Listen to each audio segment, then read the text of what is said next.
I'm Emily. Jake, 2 years older than me, is a science guy. He's living his childhood dream of a research job and seems fulfilled even though he's busy all day. Our son Mike is 3 years old. Just like Jake, he loves observing and experimenting. Right now, he's obsessed with the goldfish he caught at the fall festival. Our daughter Sarah is 1 year old. She loves to eat, and her chubby white cheeks are just adorable. She's the comfort and joy of our household. Overall, life is pretty good for our ordinary family, except for one thing. Emily, what's for dinner tonight? Mother-in-law. Just as I was trying to calm down my crying daughter and finish up dinner, the doorbell rang. Without any hesitation, my mother-in-law walks into our home as she often does. It might not be the same day every week, but she shows up around this time frequently enough that Mike hardly even looks away from the TV. My goodness, fried food again? That's not good, so oily. You need to take better care of Jake's stomach when he comes home tired from work. It's not good for the grandkids either. But Mike really likes it. Well, that's because you only feed him junk. Look, I've made a creamy vegetable stew and minestrone for you. It's important for the kids to get used to Western food from an early age. My mother-in-law starts setting the table with the large containers of creamy stew and minestrone she brought. It's a lot, enough to last for at least 3 days. And I feel a little down just looking at the stew, which is mostly just carrots and cabbage. Come on, stop daydreaming. I'll take the food you made home with me, so go ahead and pack it up. It's not tasty, but we can't waste food. This is routine. Last time she visited unexpectedly, she replaced my clam chowder with her own fried chicken. Holding the still warm container, she left without even looking at her grandchildren. Once the front door closed, my son turned to me softly. Grandma took my fried chicken again. My heart aches seeing my son's sad face. Don't worry, there's a little bit of meat left. Just wait a moment. Yay! As I heat up the oil again, I feel relieved seeing my son's joyful reaction to my words. However, my inner dissatisfaction remains. My mother-in-law has been overly intrusive since my marriage, but it's gotten worse over the last year. Every week, she shows up unannounced during dinner prep time. Initially, she would just criticize my cooking and parenting, then leave her cream stew on the counter. But for the past 6 months, she's started taking my food home with her, effectively ruining our meal. I can't imagine my mother-in-law, who lives alone since my father-in-law passed away, eating all 3 servings. She's probably throwing it away. As I prepare baby food and distract the kids, I manage to cook. It's tough, but seeing my family's happy faces keeps me going. Yet, my fried chicken, braised pork, mapo tofu, and hamburgers, all of it gets taken away. I grew up in a family that ran a restaurant, and my dad taught me how to cook. So I'm confident in my culinary skills. And yes, I think my food tastes better than mother-in-law's overly sweet cream stew. It irks me to have my skills negated by her. But with Mike in the picture, I've been struggling to stand up to my mother-in-law, his grandma. More cream stew? Jake, who comes home after the kids have gone to sleep, makes a face when he sees dinner. Since only Mike's share of fried chicken was left, I served Jake a large platter of the cream stew. What can I do? It's what mother-in-law brings over. If you don't like it, you tell her. Yeah, I guess. Jake pokes at the stew, as non-committal as ever. She shows up without considering Sarah's nap time and even takes away Mike's favorite foods right in front of him. Well, she's lonely since Dad died. That was 2 years ago. How much longer do I have to put up with this? Yeah, I guess. Ugh. Jake is usually reliable, but he avoids confrontation when mother-in-law is involved. Another pointless conversation goes by, and I let out a deep sigh. The only silver lining is that she hasn't suggested moving in. One day, tired of the same old routine, Mother-in-law says something different when she drops by during dinner as usual. "Emily, this Christmas everyone's gathering at our place." "What?" "After your father passed away last year, we couldn't really do anything, right? We've been relying on relatives from Dad's side since the funeral, so I'm inviting them to our home as a way of saying thank you." Sounds exhausting. Responding with a lack of enthusiasm to my mother-in-law's arrogant tone, I wonder how she plans to host people suddenly when we've always gathered at her brother-in-law's or her own childhood home for Christmas and family reunions. She frowns at me, looking like she's dealing with someone of lesser intelligence. "You're not just a bystander here, you'll be helping too." "What?" "Come over on the 24th and help clean up." Stunned by the audacious decision, I try to quickly object. "But Sarah is so young." "Just use a baby carrier or something. That's how women used to do it back in the day." "Maybe, but you're also in charge of the full-course Christmas meal. Don't you dare repackage store-bought food or cook anything that tastes bad.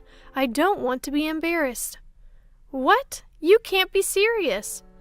"I'm thinking of inviting your dad's relatives on one day and my sister's family and our daughter on another. It'll be a busy holiday." Although she's complaining, I can sense a happy aura coming from her. Hold on, the one who's going to be busy is me, not you. As the daughter-in-law of this family's eldest son, do your duty properly, okay? Having had her say, my satisfied mother-in-law leaves the meatloaf and heads out, leaving me stunned and my surprised son behind. She doesn't forget to pack the shrimp gratin that just needs to be baked though. That night, when I tell Jake about it, he's as bewildered as I am. What? She's planning a party from Christmas, even inviting Dad's side of the family when he's not here? Yes, that's the plan. Well, maybe Mom's lonely. I finally lose my temper at Jake's predictable response. Think about what it's like for me, always being pushed around. Seeing Jake's face turn to an unmistakable uh-oh, he goes silent. But even he realizes that this time it's too much and lets out a resigned sigh. All right, I'll handle the cleaning and entertaining the relatives. Really? I'm glad to hear Jake's proposal. It gives me some direction. But can you still cook the full-course Christmas meal? Just for this year, let's keep Mom's reputation intact. Plus, everyone in the family loves your cooking. As he pleads, Jake is staring at the meatloaf mother-in-law left for us. I mean, it's hard to say no after making a concession. Fine, just for this year. Thanks. Man, I can't wait for Emily's Christmas feast. Geez, you're in high spirits, aren't you? Being praised isn't so bad, and I don't mind cooking for people. So I brace myself that it's just for this time and agree to prepare a full-course Christmas meal. When I tell my mother-in-law that Jake will stay over to help with cleaning, she makes a displeased face and says, "How could you let the man of the house do such things?" But she seemed reasonably satisfied seeing Jake bustle around at his parents' home for my sake. And then comes Christmas lunchtime. "Emily, is the corn soup ready?" "I'm preparing the croutons now." I scurry around the kitchen, getting the carpaccio and corn soup ready. "You're so inefficient. I'll bring the food myself." "I'm sorry. If you're going to complain, try preparing a meal for 20 people. It's really, truly exhausting." Finally, the serving is done, and I sit down at the party. Jake seems to have put our daughter down for a nap in another room. Preparing a full-course Christmas meal for 20 people was hard, but it feels good to see everyone enjoying my cooking. However, that good feeling lasts only a moment. "This quiche looks so beautiful. It's like something you'd buy." Thank you? Geez, you're good at flattery." This carrot slaw is perfectly balanced with the vinegar. The orange scent really freshens up your mouth. That's because Christmas meals tend to be rich, so I made it a bit more acidic. Something's off. Every time someone tries to compliment my Christmas cooking, mother-in-law interrupts. Something is not right. And the source of this awkwardness is revealed by Sophia, father-in-law's sister. Emily's mother-in-law is such a great cook, isn't she? Excuse me? Confused, I let out a dumbfounded sound. Unperturbed, Chatterbox Sophia continues her story. Did Olivia make this entire Christmas feast? That's amazing! Huh? I haven't cooked a full-course Christmas meal in ages. I was going to leave it to my daughter-in-law, but she's absolutely terrible in the kitchen, and she never comes by, even when I offer to teach her. What? The mother-in-law talks about struggles she never even faced as if they're a given, leaving me puzzled. Oh, Emily, you should really take after Olivia while she's still well. Jake might miss the taste of home sometimes. You know, the way to a man's heart is through his stomach. Daniel, a relative hanging around Sophia, laughs. It feels like he's mocking me. You know, Olivia, that pork belly stew you made last time was delicious. It's amazing you can cook both Western and Japanese dishes. It's not that big of a deal, but I'm glad you enjoyed it. The mother-in-law smiles and feigns humility, but that pork belly stew was clearly my creation. As I stand there astonished, she mouths, "Go along with it." Apparently, she's been claiming all my dishes, including the Christmas feast, as her own and sharing them with the family. And now she wants me to be complicit in her lie? No way. Especially after she's been criticizing my cooking all this time. Though I want to speak out, I'm overwhelmed by the crowd and find myself speechless. My savior turns out to be my son. Mom, this omelet is really tasty. It looks different than usual, but your omelets are always good. My young son's high-pitched voice echoes through the room, and the noisy adults fall silent. Oh, Mike, this is actually a quiche your grandmother made. Sophia tries to cover for my son, probably out of kindness. But my son responds, astonished. Huh? But it's tasty. What? It's tasty, so it's got to be Mom's omelet. Grandma's omelet is super sweet and gritty. It doesn't taste good. My son passionately insists, gesticulating wildly, leaving the adults exchanging puzzled glances. Of course, the mother-in-law panics. Emily, don't teach the child to lie. Excuse me? Who's the one lying here? Mom, am I a liar? Mike looks up at me, his face full of insecurity. That's when I felt my blood boil. I was foolish. I don't care what people think of my mother-in-law or Jake. I've put up with her because she's Jake's mom and Mike's grandmother. But a grandmother who turns her grandson into a liar just to save face is nothing but evil. If she's going to make my child a liar, I'll become a demon if I have to. I took a deep breath and straightened my back. Mike is not a liar. The one lying here is you, Grandma. Huh? She must have never expected me to stand up to her. My mother-in-law looked shocked. I stood up and pointed at the table dramatically. I made this entire Christmas feast, including the corn soup. Everything from start to finish. What? Naturally, the room erupted. My flustered mother-in-law began to panic and yell. Wait, Emily. You've been lying this whole time. Have you lost your mind? I'm not lying. Sophia, you said you got the pork belly stew from Grandma, right? Sophia, now pulled into this, looked up at me, surprised. Yes, it was delicious. I made that too. Huh? You're terrible, stealing credit for Jake's mom's cooking and trying to set her up. You're the worst daughter-in-law. Then can you tell me the recipe for the pork belly stew, mother-in-law? What? Can you? She hesitated. Then, as if struck by inspiration, she shouted, "It's a secret! It's a secret family recipe, so I can't tell you in public." "You don't have to give details or measurements, just the basics." Even the relatives who were disgusted by our petty fight started to see who was in the right. "Emily, that's enough." My husband Jake had apparently finished putting our daughter to sleep. He had silently appeared near the door and restrained me with a stern voice and face. My mother-in-law clung to Jake as if he was her ally, looking like a tragic heroine. Jake, what's up with your daughter-in-law? She's calling me a liar. That's awful." "Mom, you're the awful one here." "What?" Mother-in-law's mouth drops open.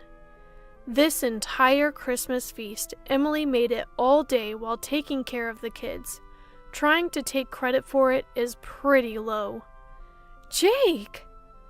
"Sophia, the only thing Mom made is that massive bowl of creamy stew over there. Have you tried it?" "Huh? Yeah." Sophia, once again caught in the middle, looks at the pointed out creamy stew, visibly shaken. Is she recalling how incredibly sweet that stew was? Yeah, it was insanely sweet, wasn't it? Mom thinks if it's sweet, it's tasty. She's always been so cautious about salt and oil, but uses sugar with no limits. So all her dishes taste like a block of sugar. Is that so? The pork belly stew was probably made by my daughter-in-law, too. If you got any other dishes from Mom recently, they were likely made by Emily. Really? Even that meatloaf? That was me. And the mapo tofu and shrimp gratin? That was me. Everyone in the family is disillusioned with mother-in-law because of her own son's revelation. Isn't that right, Mom? Mother-in-law, exposed for all her lies, is panicking. Seems like she's given up on lying and is now trying to appeal to Jake's emotions. Why are you siding with your daughter-in-law? I'm your mom. I didn't want to have to say this either, Mom. I thought you were just lonely because Dad isn't here, so I've been having Emily put up with you. But this isn't anything but harassment towards her. There's no reason to protect you anymore. Don't see Emily or the kids ever again. Jake, who firmly dismisses his begging mother, starts to clean up the Christmas feast. Then he apologizes to the relatives. I'm sorry for the disturbance this Christmas. Emily, Mike, let's go. Jake! As Jake takes Mike's hand and stands up, Mike glances at mother-in-law. Grandma, where's your I'm sorry? Huh? When you lie, you say I'm sorry. Then you get forgiven, right? Isn't that right, Mom? I get it. You have to be forgiving when it comes to raising kids. But a simple sorry isn't going to cut it. Luckily, I didn't have to worry for even a second. Mother-in-law clenched her lips so tightly they looked like they'd bleed, clearly having no intention of apologizing. Seeing her, Jake sighed as if he'd had enough. Grandma can't even say I'm sorry, and she's supposed to be an adult. How sad. Let's go home and have Mom's delicious Christmas feast. Okay. We left behind a growling mother-in-law and confused relatives, carrying our sleeping daughter and the Christmas feast as we left Mike's house. We went straight to my parents' place and served the Christmas feast. Everyone was delighted and ate with joy. This is what I had been striving for, so my heart was full. Jake, of course, apologized profusely and promised never to let us meet mother-in-law again. Apparently, the atmosphere at Mike's house remained awkward. His relatives dispersed, leaving only a soulless mother-in-law and some bland food. The next day, mother-in-law's sister and her husband, as well as Jake's sister, visited as promised. Seeing the bland food, they chuckled and said, "Figures." Apparently, mother-in-law's lack of cooking skills was a well-known fact among her relatives. So you brag about hosting a Christmas feast? I wondered what magic trick you'd pull. Probably just jealous of Emily, who's good at cooking and praised by Jake and Mike. Sorry for the inconvenience, they said. After hearing the details from Jake, my sister-in-law thanked me for my efforts. Sophia also called to apologize. I'm sorry for jumping to conclusions. It turns out Sophia also enjoys cooking, and we bonded over a recipe for braised pork belly. The misunderstanding with Jake was cleared up, and I found new friends who share my cooking hobby. I felt refreshed, enjoying a carefree Christmas. Of course, mother-in-law wasn't going to back down that easily, but I'm well prepared. As I'm making cornbread, my phone rings. It's mother-in-law. Excuse me, where are you? It's dinner time. Do your duty as a wife. Are you making the same mistake and coming over again? She's furious on the other end of the line. How dare you? I came here because you didn't apologize. Come home and clear the misunderstanding with our relatives. Then I'll forgive you for embarrassing me. No thanks. What? You'll be the one left out by the family. That won't be a problem. What? To begin with, the one who put on airs and got shunned by the relatives was mother-in-law. I've even made plans to cook with Sophia next time. What? Mother-in-law probably never imagined that I'd become close to father-in-law's side of the family. In other words, I'm well aware that mother-in-law has distanced herself from father-in-law's relatives. So, what now? Still got any moves left? I add another blow to the stunned mother-in-law. Also, I'm not returning to that house. What? Yes, the kids and I have been staying at my parents' house since Christmas. We're planning to find a new place to live now that the holidays are over. Initially, living near Mike's family was mother-in-law's strong insistence, but Jake's workplace is actually closer to my parents' house. Didn't Jake tell you to stay away from daughter-in-law? But since mother-in-law can't listen better than a child, we've decided to physically distance ourselves. Right now, Jake is the only one living there, and he'll leave once he's ready. What? Where are you? Who knows? You think you can get away with not cherishing Jake's mom? Yes, because Jake and sister-in-law have forgiven me, it's okay. Well, wait, what? Thank you for everything so far, mother-in-law. I'm so happy I'll never have to see you again. Goodbye. Wait a minute! With a bit of a laugh, I hang up on mother-in-law, who's screaming like a villain in a superhero show. Then I block her number to make sure I never have to hear her voice again. 2 years later. Mom, what's for dinner today? Hamburgers. Yay! I love Mom's burgers the most in the world. Sarah loves them too. Sarah loves them too. Dad loves them the most in the universe. Oh, Dad, that's not fair. My family happily waits for my cooking in the living room, playing around, as I fry the burgers in the kitchen. My heart warms up again today, watching them eagerly await my cooking, smiles on their faces. Speaking of, I wonder how much I've spent this month.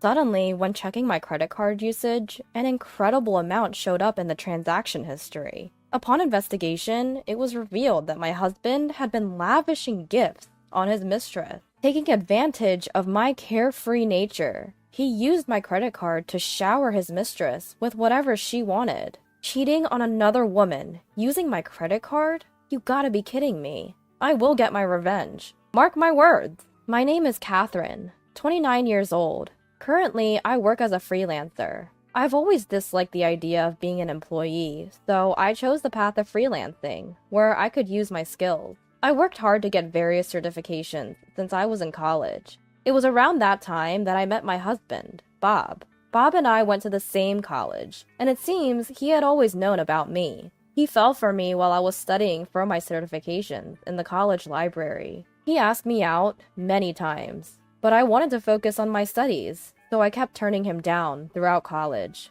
Still, he didn't give up, continued to woo me even after we started working, and eventually, I decided to date him. Afterward, I became a freelancer, and he started working for a regular company. After 3 years of working, we got married, and it was 4 years ago. And now we lead a somewhat unique married life. Generally, I work from home, but since I was never good at housework, Bob and I shared the chores. Thankfully, I have been getting a lot of work assignments recently. When I was on tight deadlines, Bob would take care of almost all the housework. One day, while I was working in my room, there was a knock on the door, and Bob called out, "Catherine, dinner's ready." "Ah, thank you. I'll wrap up in a bit." "Got it. I'll clean the bathroom while waiting for you to finish." "Much appreciated." "Thanks, Bob." "It's no problem. You're the one earning for us. Let me at least do the chores during busy times." "Okay, thank you." As my husband said, I do earn a considerable amount. Not to brag, but I earn more than triple what my husband does working for a regular company, so I cover most of our living expenses. If my husband pays for anything, it's the occasional dining out. I pay for everything from the apartment rent to utility bills. Friends who know about our lifestyle always exclaim, "That's unbelievable!" But I never really had any complaints, because I don't have any material desires. I mostly save the money I earn. I work because I enjoy it, not because I want money. So I didn't really mind carrying most of the financial load.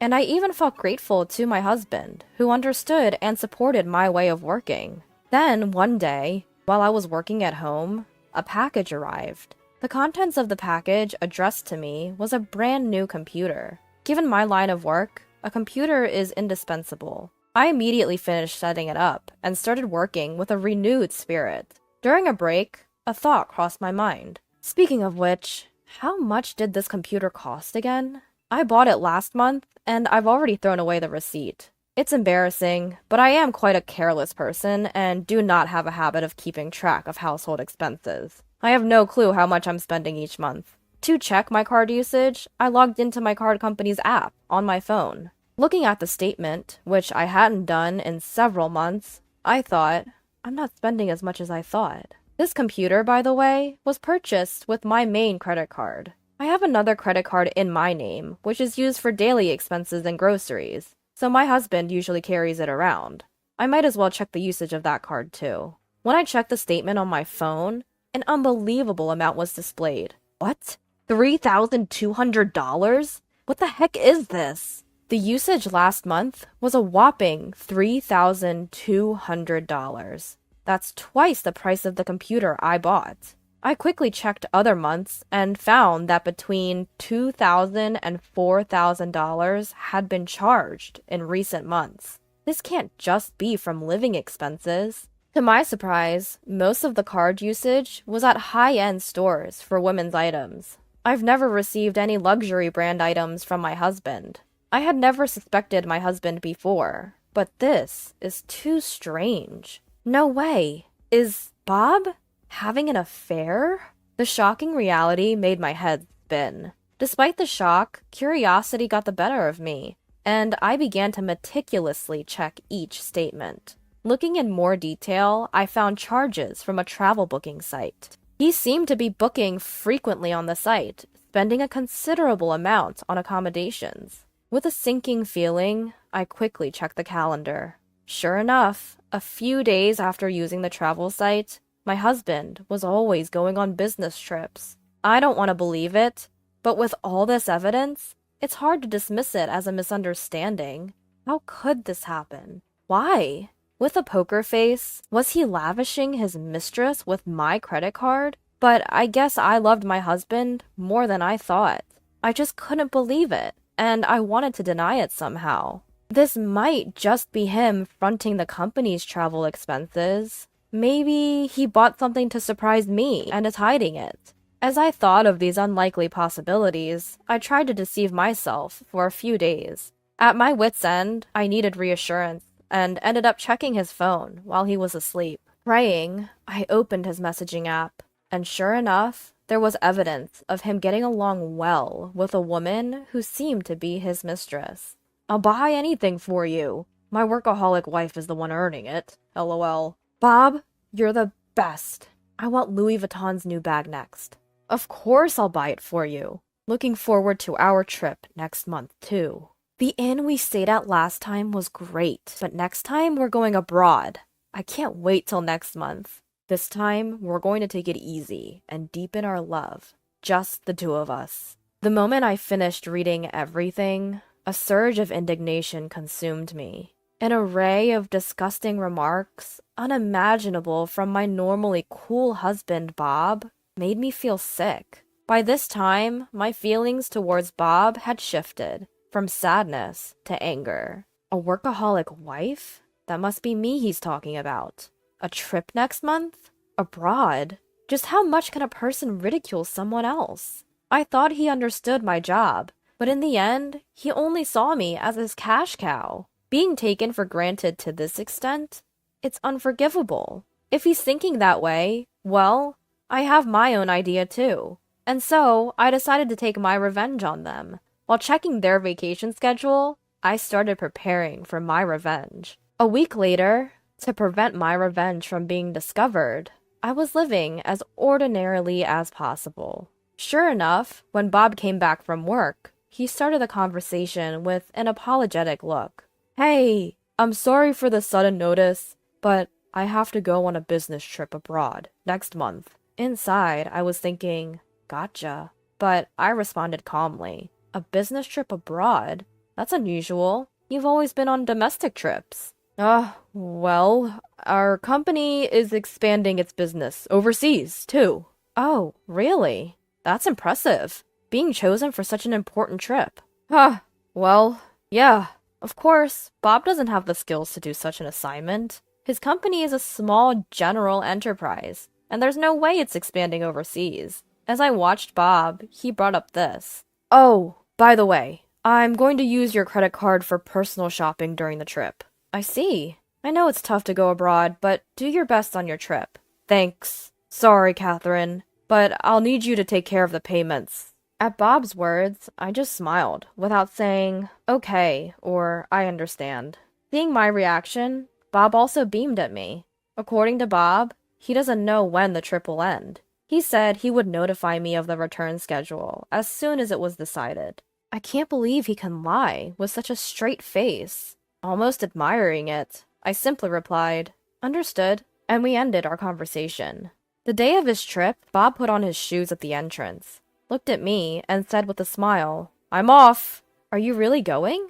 What's the matter, Catherine? Are you gonna miss me? It's not like that, but I wonder if you're really going. It's work. Understand that. I'll buy you a souvenir. Insisting it's a business trip while actually it's vacation with mistress? And still, he was trying to lure me with a souvenir. To him, I coldly responded, Take care now. Bye-bye. At those words, my husband wore a curious expression, but ultimately said, I'm heading out, and left our home in high spirits. From there, I began hastily tidying up the house. I packed all my belongings into boxes and shipped them to my parents' place. I had already informed my parents that I was divorcing Bob and would be leaving this house. While my mom and dad were furious with Bob, akin to a roaring blaze, I explained to them that I had a plan for vengeance on my own and would hire a lawyer to collect the money he used on his mistress. In particular, my father seemed ready to vent his anger directly on my husband, but I persuaded him to keep a lid on it for now. A few hours later, I just landed, came a message from my husband. At that moment, I contacted the credit card company. I've lost my card and would like to halt its usage, I explained, and the procedure was completed promptly. Now my husband wouldn't be able to use his credit card during his trip abroad. His mistress, who was using him like an ATM, must be frustrated as hell. While imagining that, I received an international call from my husband, as expected. When I answered, he sounded frantic, demanding, What's going on? To his panic in question, I intentionally asked back in a puzzled tone, What do you mean? What's up? My card isn't working. Really now? What do you mean, really now? Haven't you heard about any issues with it? Issues? It's bizarre. I was able to use it to buy my plane ticket. Annoyed, my husband complained, to which I calmly explained, It's not a glitch. I contacted the car company and had your card stopped. What? Come on, Catherine. Quit joking around. Why would I joke about this? Clearly, your card isn't working. Isn't that obvious?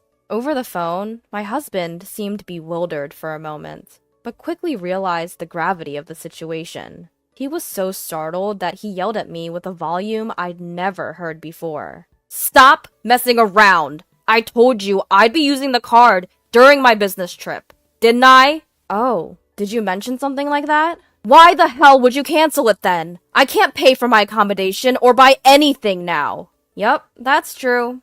But did I say you could use it? What? You? Stop messing around! In the first place, why should I cover the expenses for your little affair? At those words, my husband was rendered speechless. He probably hadn't even considered that I was aware of his infidelity. Why? No, since when? He stammered, his voice shaking with confusion. To that, I cut in. Anyway, I'm divorcing you. What? Divorce? You're joking, right? Why would I lie about it at this point? I can't be married to someone who cheats.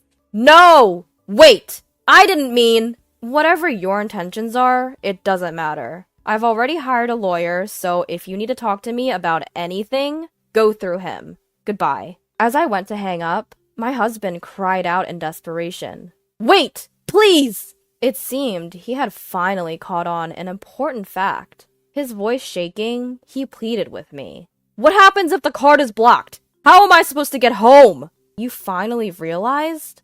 You mean, Catherine, you did it knowing all about it? Of course. Did you think I wasn't checking the credit card statements? No. No way! My husband's alarmed voice must have reached his companion, because a woman's voice suddenly shrieks from the other end of the line.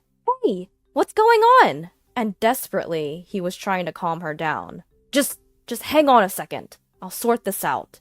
And how do you plan on doing that if we can't get back to Japan? You're going to take responsibility for this. You're totally useless. He seemed terrified at the idea of their relationship falling apart. With a pleading voice, he begged me for help. Please, Catherine! Please forgive me! Forgive you? Not a chance.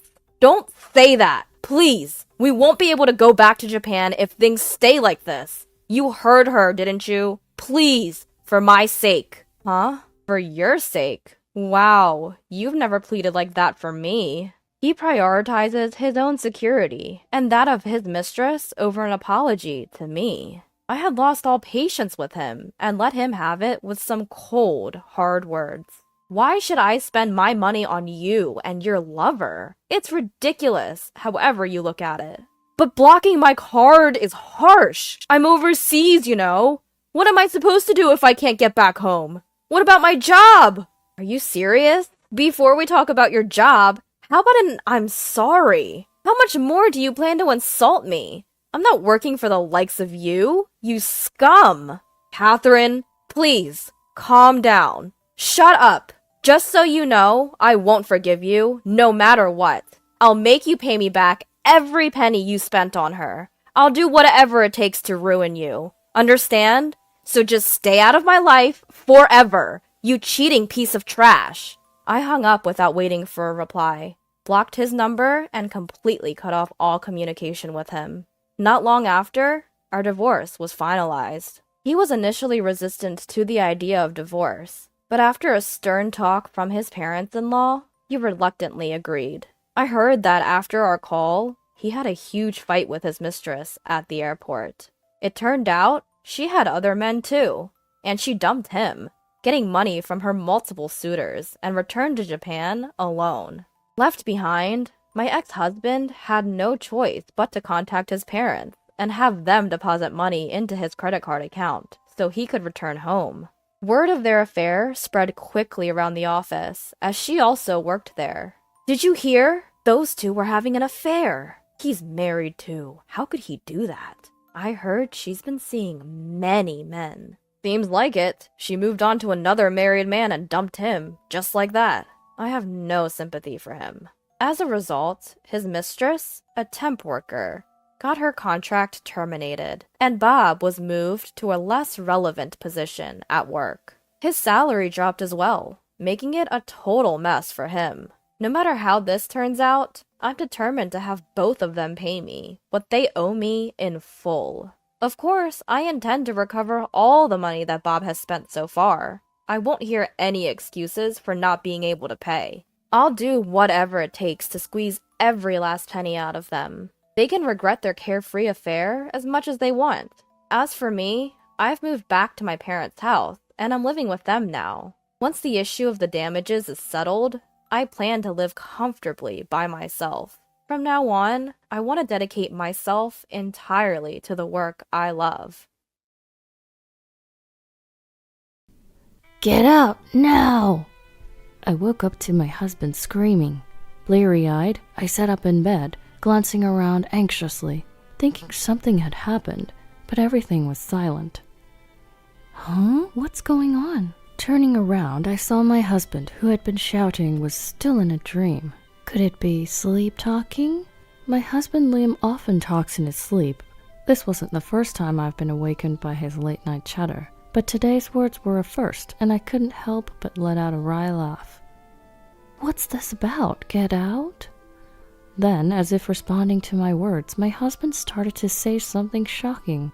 Upon hearing it, I trembled. Could this really be happening? That's how I, a woman who had spent 40 years with her husband until retirement, decided to get a divorce.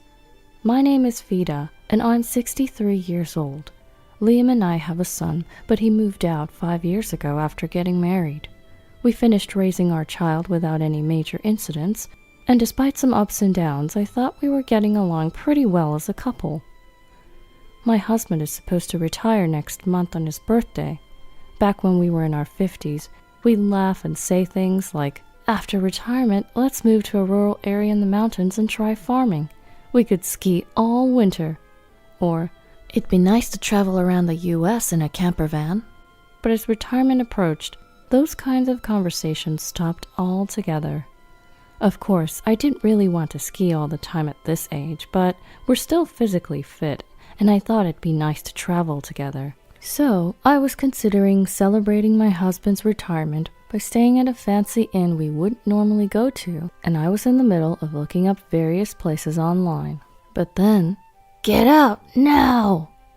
The words he said in response to my comments after that sleep talk were unbelievable. Emberlyn, my wife, has found out about the affair. It'll be bad if she comes. My soundly sleeping husband was gripping the blanket, groaning and moving his head. Emberlyn? The moment I heard that name, I started shaking with anger. If things go on like this, our plan will be ruined. His sleep talk continued. Is that so? Then I'll really ruin that plan for you.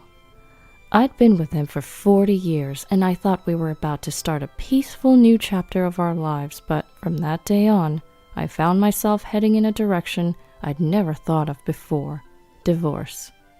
The next morning, my husband woke up at his usual time and was eating the breakfast I'd prepared for him as if nothing was amiss.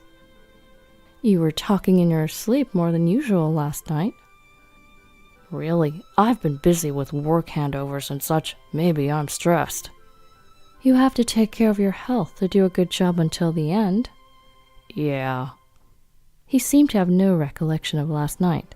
I deliberately spoke to him in a softer tone than usual, and unlike normal, I saw him off at the front door as he left for work.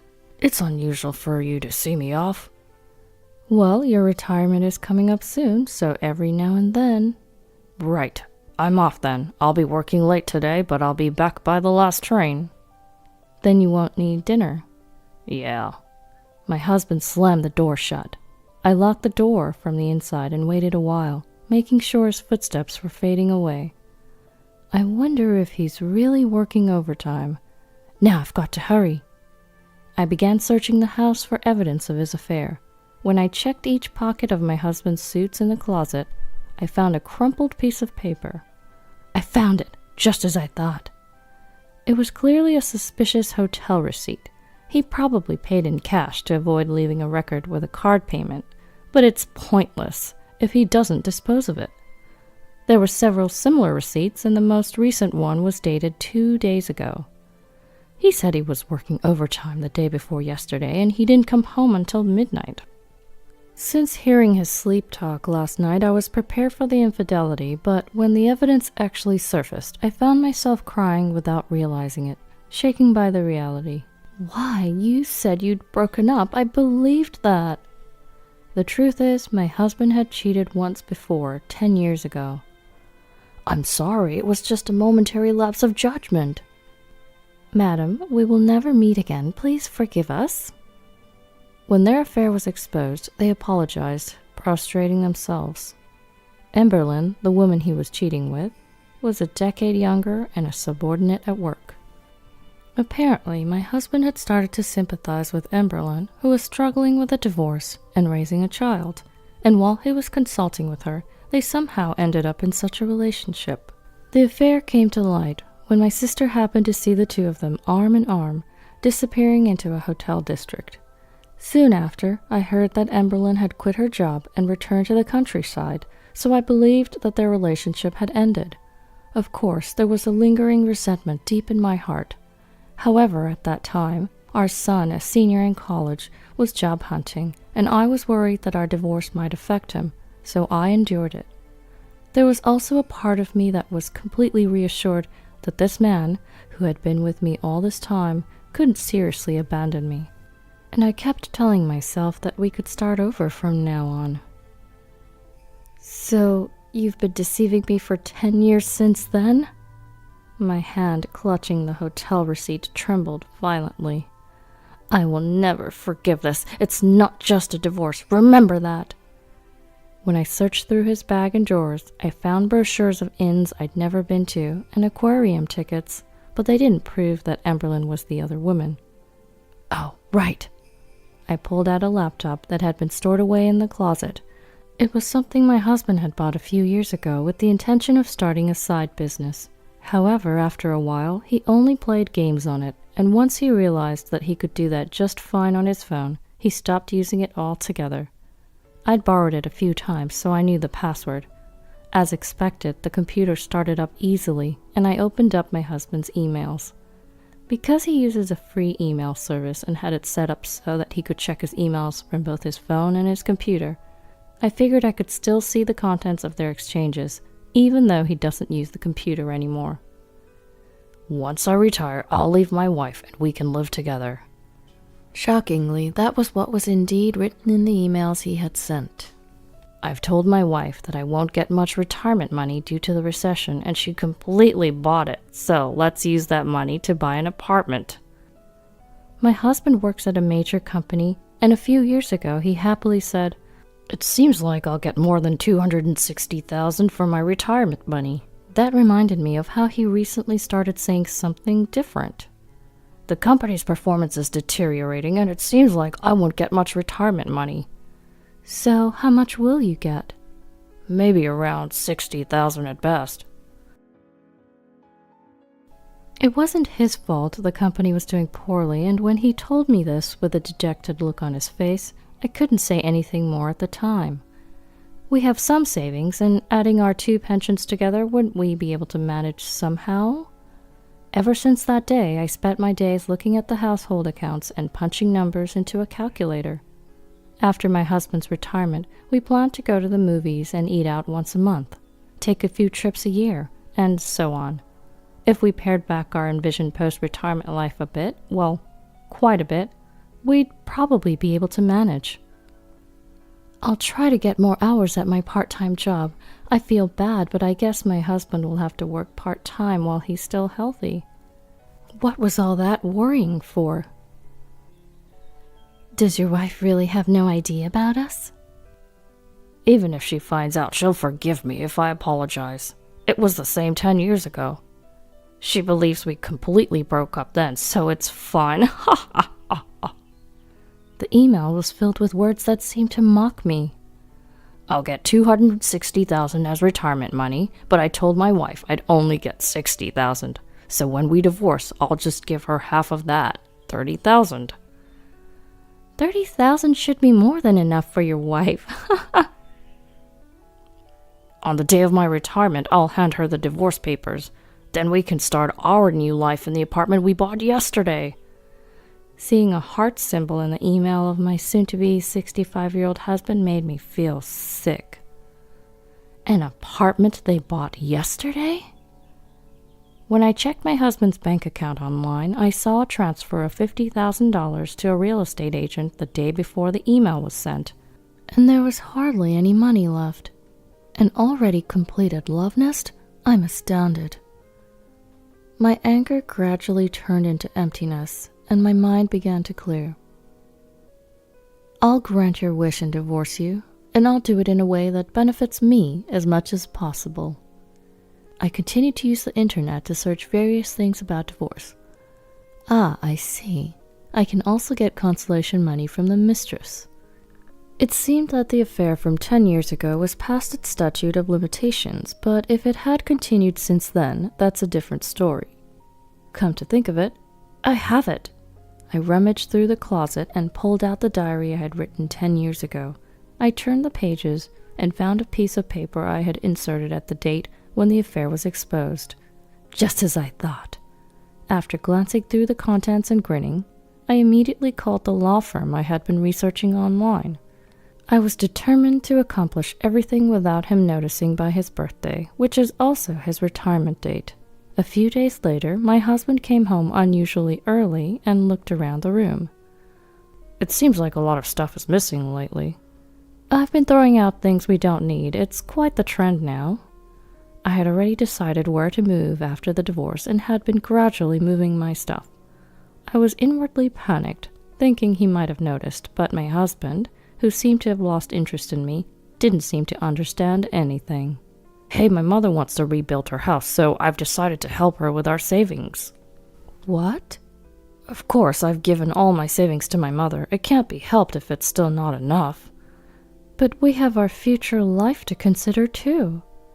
You're working part-time, so it should be fine. But then we'll have almost no savings left. It's okay, we'll get $60,000 as retirement money. He's probably trying to decrease our shared property to minimize the amount he has to give me. But I never thought he would resort to such a petty tactic. Well, I was planning to take you to a fancy hot spring inn to celebrate your retirement. Huh? I don't need that. Why not? Well, it's pointless to travel with you at this point. I didn't miss the momentary look of discomfort on my husband's face. Of course, he wouldn't think of going on a trip with me, whom he plans to hand divorce papers to on his retirement day. After retiring, I was thinking about doing various things like traveling around just the two of us, skiing and so on. You know, it's what you were talking about before. As I deliberately spoke in a bright voice, my husband became even more sullen. What can you do? Are you saying we should live in luxury while my mother has to endure hardship? That's not what I'm saying. I just wanted to enjoy a peaceful time together after your retirement. My husband grimaced and fell silent. Up until recently, I was serious about that. But guess what? I don't want to go with you anymore either. Too bad. I bitterly muttered to myself inside my heart. Then came my husband's retirement day. I prepared a feast on the table and set off a cracker as soon as my husband walked into the room. In contrast to my beaming smile, my husband had a cold, mask-like expression on his face. Congratulations on your retirement. Let's get divorced. What? You're kidding. Having simulated this moment over and over in my head, I dramatically feigned shock and began to sob like an actress. I'm sorry, I'll give you half of the $60,000 retirement allowance as a property settlement, so please forgive me. We don't have any other shared property. No, I don't want a divorce. I'm sorry. With that, my husband left the house. All that was left was a divorce paper with my husband's name already filled in. Well then, on to the next plan. As I promptly filled in my name on the divorce paper, I raised a toast and ate the feast alone. The next day, I was standing in front of a luxury apartment that my husband had reportedly bought with another woman. When I pressed the room number at the entrance, a woman's voice responded. You're Emberlyn, right? Liam's wife? Ah! The surprise in her voice was so unexpected that I had to stifle a laugh. Is your husband home? Could we come in? No way! Go home! You two don't have the right to refuse us. Huh? What do you mean? Who do you think the woman with me is? She's a lawyer. What? Would you prefer to discuss this right now or go to court? Through the monitor, my husband Liam appears, and the two of them are having some sort of discussion. Do you want us to come in or continue talking here at the entrance? If we keep this up, all the neighbors will know about your wrongdoings. Are you okay with that? Fine, come in. And so I stormed into the love nest of my foolish husband and his mistress, accompanied by a lawyer. Once inside, my husband bombarded me with questions like, how did you find out? And how did you investigate this place? But I ignored them all. Then the lawyer next to me presented a divorce agreement to the two of them. Property division, $195,000. Consolation money, $195,000. A total of $390,000. What the hell is this? Seeing the contents, Liam and Emberlyn were left with their mouths agape. There's no way we have that much money. Why not? Retirement payment of $260,000, $80,000 given to your mom, and $50,000 for the down payment on this apartment. If you add it all up, it's exactly $390,000. Please pay promptly. I told you my company's retirement payment was only $60,000. It's too bad you tried to trick me. The lawyer has already contacted the company and investigated. All of this is shared marital property. The lawyer next to me nodded in agreement. Emberlyn, we're also asking you for $50,000 in consolation money. I don't have money either. If you don't have money, you can't pay. Please forgive me, I'm begging you. Suddenly, my husband knelt down in apology, and Emberlyn did the same next to him. Do you think if you apologize to me, I'll forgive you that easily? Don't underestimate me. What do you think I've been doing for the past 40 years supporting you? The two of them, who had been looking down, hesitantly looked up at my unexpected ferocity. Do you want to sign the divorce agreement here and now, or do you want to go to a court case you have no chance of winning? I'll let you choose. Going to court would be a hassle. It would take both time and money, but this consolation payment is outrageous. That's right, it's absurd. Oh, have you forgotten? I pulled out a sheet of paper from my bag. Pledge. We will never meet again. If we break this promise, we will accept any demands. It was that one piece of paper that had been tucked into my diary from 10 years ago. During the first affair scandal, I had made it in a rush and had them both sign it. It says here you'll do anything. This kind of thing is invalid now. That's right. Then let's go to court. Well, right, you haven't received your retirement money yet. If we're going to court, I'll make sure to contact the company so you can't spend the money freely. My husband was silent for a while, looking down, but after a moment he muttered, Understood, and raised his head. Good, now sign this. But $195,000 for consolation money, that's just too much. Even I could see that. It's just over $4,850 per year for the 40 years I've supported you. You're saying even that's too much?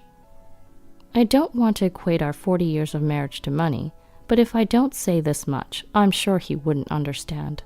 Truth be told, the lawyer also said this amount was too high, but during the creation of the agreement, I was told I could ask for whatever I wanted, so I pushed for it. But can't you reduce the amount a bit? I need to live after this, and there's the mortgage for this apartment. If that's the case, why not sell the apartment? Of course, if you sell it now, it'll be a lot cheaper than the original price, so it'll be a loss. That's what I'm saying, so understand, please.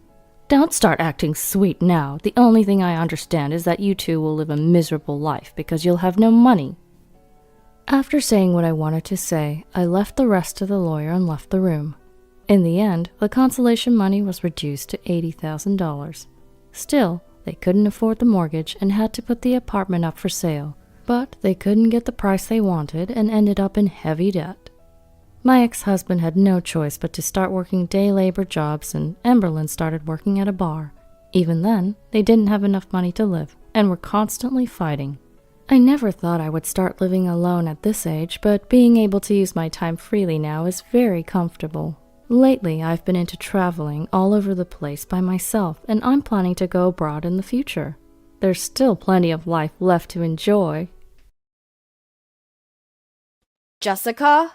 The call came just as I had settled down at a table in the concession area of the cinema. The familiar voice that suddenly came from behind made my heart jump. I was taken aback. I mean, I had just been thinking about him. Strange to run into you here. Wait, are you alone? Of course you are. Who would want to see a movie with an old hag like you? But isn't it a bit embarrassing to go to the movies by yourself? I guess when you get old, you stop being embarrassed about anything, huh? Well done. Well done to you. You haven't changed a bit, I muttered in my mind. He's still the same emotionally abusive man he was when we were dating. But I was somewhat relieved to find that he was alone. It would have been harder to take if he was with that girl, and they both mocked me. But then, well, look who it is. Hey, sis. Here she comes. Yup, that's her, my younger sister, Emily. Oh, Emily. Yeah, I ran into her just now. The face he made when talking to me changed drastically when he started talking to her, a smug grin creeping over his face. Then he compared Emily and me, sighing dramatically. I still can't believe you two are sisters. One's an old hag, the other is a young and beautiful woman. Age doesn't have anything to do with genes, idiot, I thought, but didn't say it out loud. I ignored him and turned my face away. Emily is a 28-year-old office worker, 12 years younger than me, who just turned 40. My youngest sister of 3. She's young and glamorous. She was popular among men and was dating an incredibly handsome man who was a year older than her. But then, out of nowhere, she began seducing my ex-boyfriend, Ethan. Ethan, who was easily smitten by a young and beautiful woman, fell for her hard. And just like that, despite being on the verge of getting married, I was dumped. But to be honest, I was also somewhat relieved. From that time, there were already signs of emotional abuse. You're so damn ugly.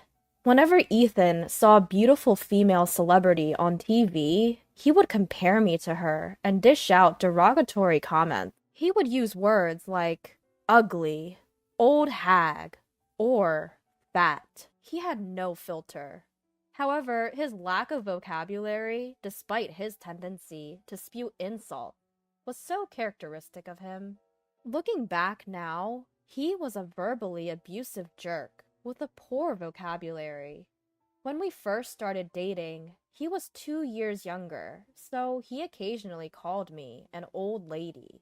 But he was usually kind and would say things like, "Jessica, you're the only one for me," or "I want to make you happy." So I thought that the occasional harsh words were his way of expressing affection, in his own twisted way. How naive I was. About 6 months later, when old lady turned into old hag, I finally began to question his attitude. Hey, could you please stop calling me an old hag? I mustered up the courage to confront him shortly after he proposed to me. I thought it would be best to voice my concerns before we started living together. However, Ethan didn't understand my feelings at all. Huh? Why? Just the truth, isn't it? That's not the point. Nobody wants to be called an old hag. It's common sense. He closed his eyes with an uncomfortable look and scratched his head irritably. Geez, what a pain. It's only a pain because you're being so rude. So it's my fault now. You're the one who proposed to me, remember? We're supposed to spend the rest of our lives together, right? But with this, I can't handle it. If you can't handle it, then you shouldn't have said yes. But you said yes, so don't complain.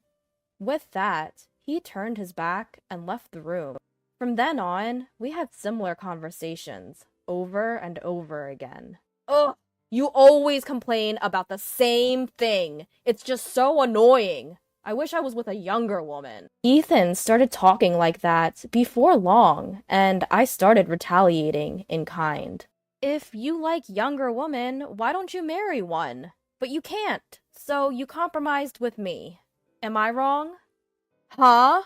I'm putting up with wanting younger women to marry you. And that's how you respond? That's why I'm saying you shouldn't have bothered marrying me if you're going to talk like that. Well, maybe I will then. After a heated argument, Ethan would always storm out of the room, slamming the door with a loud bam. But by the time he returned home, he would always bring me a present, as if to make amends. Here, take this. What's this? In his hand, there was a bouquet. My favorite flowers. Sure, younger girls are cute, but if I were to marry, I'd choose a mature woman like you. I only want to live with you. When he said such words, the resolution in my heart to never forgive him would immediately unravel, and things would always return to the way they were. But everything changed when Emily, my little sister, began to make eyes at him. Even when Ethan and I fought, he stopped bringing presents. He would call me an old hag and ugly. I would retaliate, and we would end up fighting, with him storming out of the room. At first, he would return home sulking, and we would eat dinner together. But gradually, he started staying out more, and before I knew it, it became normal for me to spend the nights alone after a fight. And then, one day, just before our supposed marriage, Ethan broke up with me to marry Emily. Sis, I'm really sorry. Emily said so, seemingly unapologetic. Jess, you should snag yourself a nice young man and get back at them. That's what my brother Sam said when I explained the situation. He is 32 years old, the younger brother between Emily and me. He had long been fed up with Emily's selfish behavior, and even now, he showed his anger openly. But there's no one like that. It's impossible.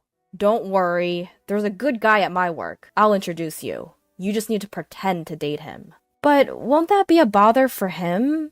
Not at all. He'll be more than willing. Why? Sam grinned. You'll understand in time.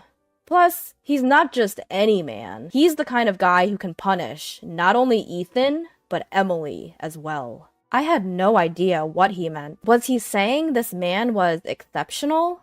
But why would such a person agree to pretend to be my boyfriend? Full of questions, I agreed to meet this man. He introduced himself as Jordan. Young, handsome, and to top it off, a sweet voice. Sam's words were on point. No, he was even more than a good guy. But something surprised me even more. He was the super handsome guy Emily dated before she took Ethan away from me. I'm sorry. That must have surprised you.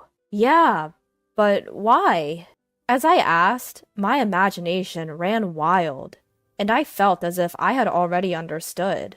Perhaps he also wanted to knock Emily off her high horse, I assumed. Jordan, he looked down, seemingly hesitant to answer. That's because I can't say no to Sam. Got it. Anyway, thanks. No problem. And so, our pseudo-couple operation between Jordan and me kicked off. To get to know each other, we started meeting every now and then. From what he told me, he met Emily through Sam's introduction as well. It seems they went on several dates, but he couldn't get along with Emily, who likes to show off, so he broke up with her. I initially suspected their breakup was because Emily started to seduce Ethan, so this revelation was a bit surprising. But that wouldn't explain why he agreed to play the boyfriend role in our operation. What could this man be thinking? I pondered. But my time with him was calm and comforting regardless. Unlike Ethan, he never belittled me. About a week ago, he suggested, let's go watch a movie together next time. Today was a day off for both of us, so we came to the movie theater. As Jordan went to get some drinks, I sat on a chair, waiting. Just when I was thinking about how we're going to knock Ethan and Emily off their pedestals, that's exactly when I was approached by them. Ethan looked at me and said, "Ugly, old," and laughed joyously. Then a few of his friends showed up. "Hey Ethan, is that your ex?" "Yeah, just bumped into her." "What a coincidence, huh? I mean, seeing her again, I realized how ugly she really is. Can't believe I dated someone like her." His friends chuckled uncomfortably, exchanging glances and peeking at me. Well, I guess you guys would be at a loss for words if you found yourself in such a situation. Ethan, you should apologize to your friends for putting them in such an awkward position. But he just keeps on talking, not paying any mind to their discomfort. I mean, really, dumping the old hag was the best decision I made.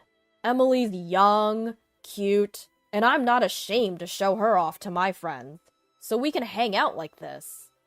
What's going on here? Interrupted from behind. Sweet, velvety voice. He came back at just the perfect moment. I turn around and give a small smile. Nah, just ran into an old acquaintance. Was having a quick chat. Then my eyes quickly returned to Ethan and his friends, my smile widening. I'm leaving now. My boyfriend is here.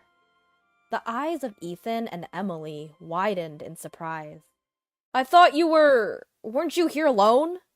That's what you just assumed. I never said I was. I took a deep breath, gathering my courage, and then looked Ethan straight in the eyes. Ethan, thanks for breaking up with me. Huh? His eyebrows furrowed in confusion. I took this as a good sign and continued. In fact, I'm dating this guy right now, and I'm super happy. He's younger, more handsome, and kinder than any boyfriend I've had before. His face turned a shade of crimson as he took this in. Emily next to him was twisting her beautiful face in discomfort. Their friends were covering their mouths or looking down to suppress their laughter. I then said, "See ya," and turned my back to them, linking my arm with Jordan's, who was holding our drinks. Take that, you verbally abusive jerk. Once we were out of their sight, I detached my arm from Jordan's. I'm sorry for dragging you into this, but thanks to you, I managed to get back at them. Thank you. No, not at all, he replied. Jordan suddenly became bashful, his gaze dropping. Actually, I should be thanking you. You pretending to be my girlfriend, saying you're happy, it made me really glad. Huh? I couldn't help but let out a surprised sound. I didn't understand what he was trying to say at all. He lifted his face, and our eyes met. I've liked you for a long time, Jessica. I was so surprised. I couldn't even make a sound. I could feel my eyes widening in disbelief. My mind was in a whirl. The only word I managed to say was, "Why?" Jordan averted his gaze again. Well, I broke up with Emily because I couldn't keep up with her selfishness. But more than that, I fell in love with you, Jessica. That was the bigger reason. I couldn't believe what I was hearing. Yes, I've known him before our fake couple strategy. He was introduced to me as Emily's boyfriend, and we had met several times after that. It was likely Emily was flaunting her handsome boyfriend to me. I never thought it would lead to this, but I don't understand. Why would you fall for someone like me? He quickly looked up at me and vehemently exclaimed, "What do you mean, someone like you? Jessica, you're an amazing woman.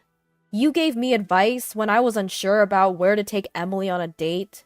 When I accidentally cut myself, you immediately treated the wound. Remember when a kid nearby had a heat stroke? You were the first to act. You calmed down his mother while cooling him down and getting him something to drink. I've always thought you were a wonderful woman after seeing all that." But then Jordan lowered his gaze. Emily seemed to have noticed my feelings, and after I broke up with her, she suddenly started flirting with Ethan, and even ruined a potential marriage because of that. I'm really sorry about that. That's why I was so glad I could help out this time. This surprised me even more. Who could have guessed Emily's seduction of Ethan was driven by jealousy towards me? She was young, beautiful, and most of her life seemed like she was in the middle of a popularity peak. Yet, as I thought about it, maybe that's why she was so envious of me. Her pride, believing herself to be more attractive, was deeply wounded. From what I heard later, it seems that Jordan had been asking Sam for advice on various matters. It was Sam who suggested that it would be better to break up with Emily. And just as they were considering how to approach me, I just so happened to go and tell Sam about Ethan and Emily. For them, that must have been a golden opportunity. Afterwards, the relationship between Ethan and Emily deteriorated rapidly. Emily, out of spite towards me, got closer to Ethan. No wonder she is on the road to unhappiness, since she even married the abusive man because of such a thing. At first, Ethan, who had been kind with his words, soon began to show his true colors. His comments were along the lines of, "The food is so bad I can't eat it. I don't like the way you clean." And, "Don't you dare spend my hard-earned money when you can't even do housework properly." Fully embodying the abusive husband, and Emily frequently called our parents' home in tears. But of course, our parents know that she stole Ethan from me when we were about to get married. Every time she calls, they seem to scold her, saying it's her own fault. Emily, at her wit's end, appears to have started an affair, and I've seen her a few times walking arm in arm, looking friendly with a man much younger than Ethan. Ethan seems to be bitterly embarrassed and laughed at behind his back after making a fool of himself in front of his friends at that cinema incident. It feels like that's being twisted in a strange way and projected onto Emily. She is probably having an affair in retaliation to her husband's abuse, and even showing off her affair by going out with her lover in public. The ex-girlfriend who was dumped by you horribly is dating a much younger hunk, and your wife is cheating on you. What a pathetic man. She must want to make everyone see Ethan in that light and laugh at him. Her actions are still as ruthless as ever. He has also gotten into heavy debt from stress, and the two of them have ended up in a constant state of fighting. Jordan and I officially started dating. From a pretend couple to real love, it's just like the trending stories these days. He is still kind and sincere, and he not only pays attention to my looks, but also appreciates the good in my personality. As for my looks, he even tells me, "Jessica, you're beautiful." According to him, I have beautiful eyes, a cute smile, and I'm a fashionable adult woman who knows the hairstyles and clothes that suit me. His compliments might be a bit much, but his words have helped me regain the confidence that was stolen from me by Ethan. He even proposed to me a while ago, and we're currently preparing for our wedding. Of course, we will invite Ethan and Emily to the ceremony. They're family after all, and there's no helping it. I figure, why not let them have a good taste of regret, awkwardness, and unbearable embarrassment while we're at it. What do you think the time is? Where's my dinner? I'm sorry, but I did tell you this morning that I'd be late again due to work. You think I can remember every little thing like that? Ugh. I wish I could just ditch my old wife and marry a younger woman. Whenever my husband has a complaint, he jumps to the idea of getting rid of his old wife. Today, he is griping about a late dinner, even though I had told him that I'll be late because my part-time job is busy right now. He conveniently forgets his own forgetfulness. My name is Lissa. I've been married to Jimmy, who was frequenting my workplace for 13 years. What should have been a happy married life soured due to conflicts with father-in-law who lives nearby. Jimmy's philosophy of out with the old, in with the new all comes from father-in-law. Father-in-law regrets that mother-in-law was 3 years older and treats mother-in-law like an old lady every chance he gets.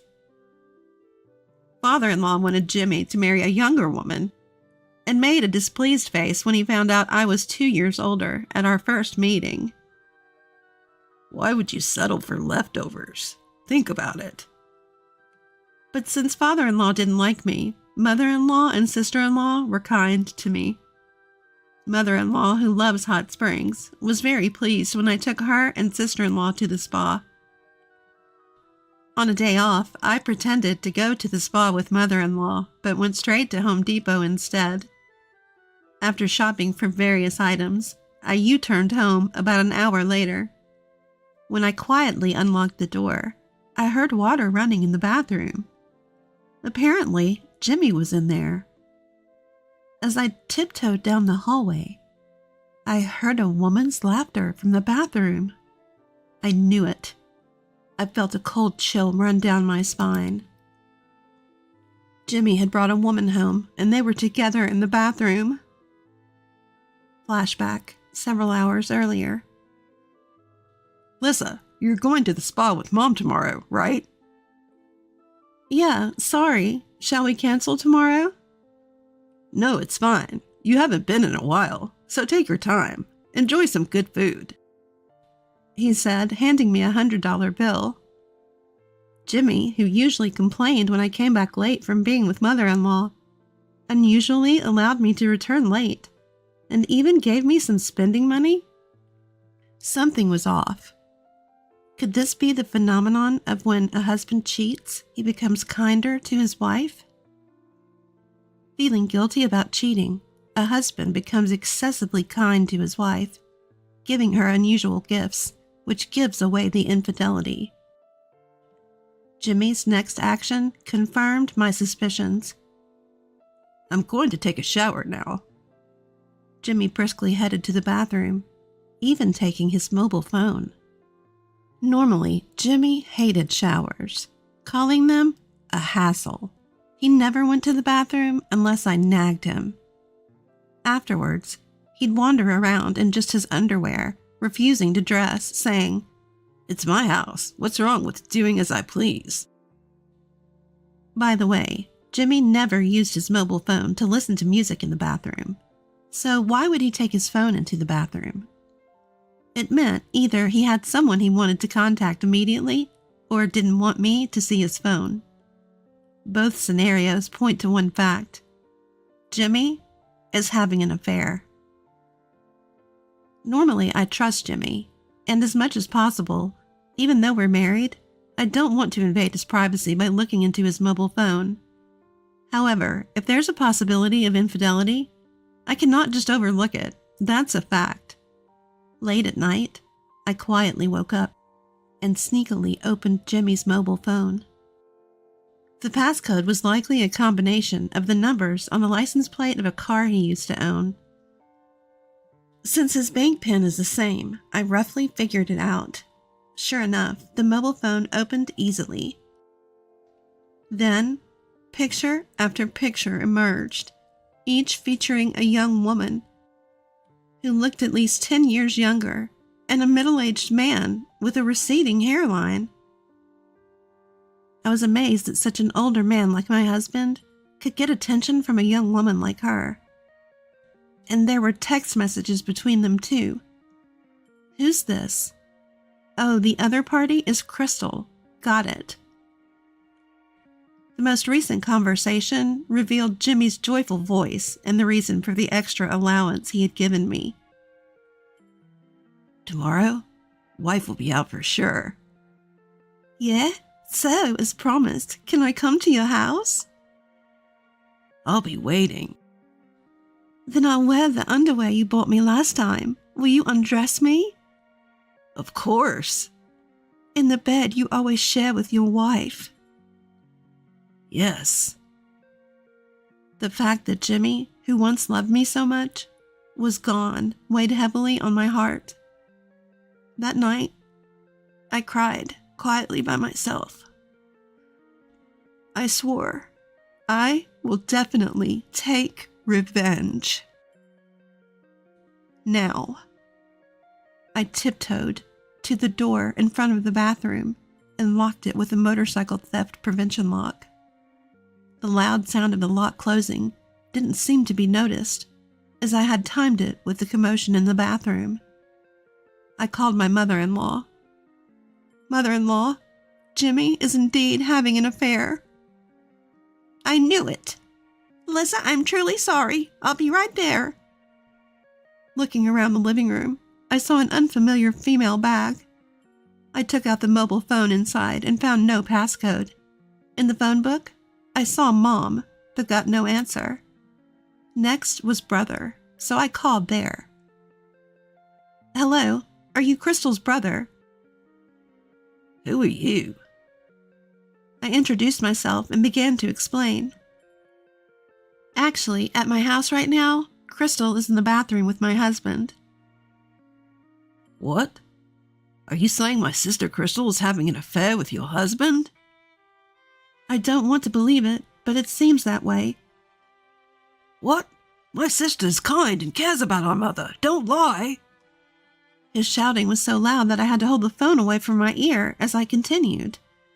So I thought I'd ask you to come pick her up. I tried calling your mother, but she didn't answer. Why not see for yourself if I'm lying? I see. Mom didn't answer. Yes. Good. Mom is preparing for surgery and is in the hospital. Please, I'll come, but promise not to call Mom. I understand if that's the situation, I promise. Thank you. I owe you one. After a while, the doorbell rang repeatedly. Then the sound of water coming from the bathroom quieted down. Who is it at this time? Is it a delivery? Jimmy, what are you doing? Giving up halfway? A conversation was overheard. Yes. I reacted to the doorbell and to the two people in the bathroom, the one surprised. Yikes! Lissa, why? Oh, your wife! With panicked voices, more splashing water could be heard. Then a loud noise of someone trying to open the bathroom door came through. Hey, what's going on? It won't open. Hey, let me out. I could imagine Jimmy's pathetic attempt to open the door naked, and I opened the front door laughing. Father-in-law, mother-in-law, and sister-in-law's relatives were all gathered. Lissa, where's Jimmy? Is he still inside? Yes, I locked it tight. Way to go! Yes, evidence is most important, I thought. Mom? Sister? A sound like dropping a heavy load was heard. It seemed that Jimmy had fallen over in surprise. Come on, this is not time to sit down. Mother-in-law screamed at the sight of the scattered clothes for two in the living room. What is this? Evidence number 2. I'll collect it now. I picked up the woman's clothing and unlocked the bathroom. Inside were two pale-faced individuals wrapped in bath towels. Here's Crystal's clothes. Please come out once you've dressed. Hey, what about mine? Jimmy, this should be enough for you. Just underwear? Well, Jimmy, you always wear underwear only after a bath, don't you? After a while, the two seemed resigned and came out of the bathroom. Jimmy was in his underwear, and his wet hair was plastered thinly to his forehead. Lissa, I'm sorry. I'll grant you any wish. Please forgive me. A divorce will suffice. Don't rely on my money. What? But you said you don't need an older wife. A woman who scatters clothes all over the living room is no better than Lissa. Cheating is your own fault. You'll have to work daily jobs or whatever to earn the divorce settlement. No way, Dad. Just then, the doorbell rang, announcing a visitor. When I responded, Crystal screamed at the sight of the man on the monitor. My brother! I'm sorry, I called him. It's not fair to only Jimmy. He'll kill me. Oh, Crystal, are you okay? It's not me. It's Jimmy who's not okay. My brother is a former fighter. What? Opening the door, a tall man was already bowing deeply. I'm Mike, Crystal's brother. I apologize for the trouble my sister has caused you. No need to apologize, sir. Anyway, please come in. Excuse me, Crystal? Mike stood up, a muscular man who appeared to be 6'5" tall. He walked into the living room and then looked straight at his sister with sharp, animal-like eyes. Crystal looked like she was about to cry. Crystal, did you really have an affair with this man? His sister nodded with a pale face. Mike slowly shifted his gaze to Jimmy, coming close enough that their noses almost touched. Jimmy was unable to even meet his eyes, frozen in terror by the intensity of Mike's gaze.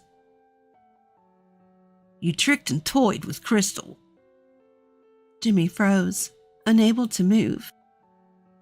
What's going on? Jimmy, who was firmly grabbed by the shoulders and couldn't escape, nodded his head like a broken doll. Mike laughed at himself, saying, Oops, it's unprofessional to hit an amateur. And released Jimmy's shoulders, bowing his head deeply again. Listen, family, my sister has truly caused you trouble, but I still can't believe it, even hearing it from Crystal's mouth. My sister has had a crush on someone. Well, he's my disciple. If he was willing, I was planning to let them marry. With Mitch? Crystal's cheeks turned red and her eyes sparkled. Well, that's all ruined now. No way. Of course. You, trying to be happy by stealing someone else's happiness? What are you thinking, huh? Crystal shrank to half her size at the loud, angry voice. The mystery deepens. Crystal likes this Mitch guy, right? So, why with my balding brother? I'm not balding, not yet. No, it's too late now.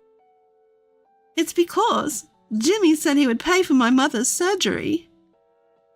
Apparently, Crystal's mother needed expensive surgery, and she got involved with Jimmy because he dangled money in front of her. What? Just because it's for your mother? Infidelity with a married man is not acceptable. Haven't you learned from the pain? Eek, I'm sorry. I'm sorry. Crystal apologized, rubbing her head on the floor.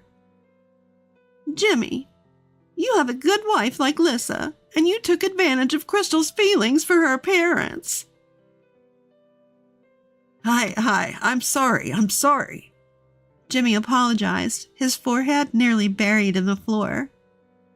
But the thing with my mother was just the beginning, and I got hooked too. I'm sorry.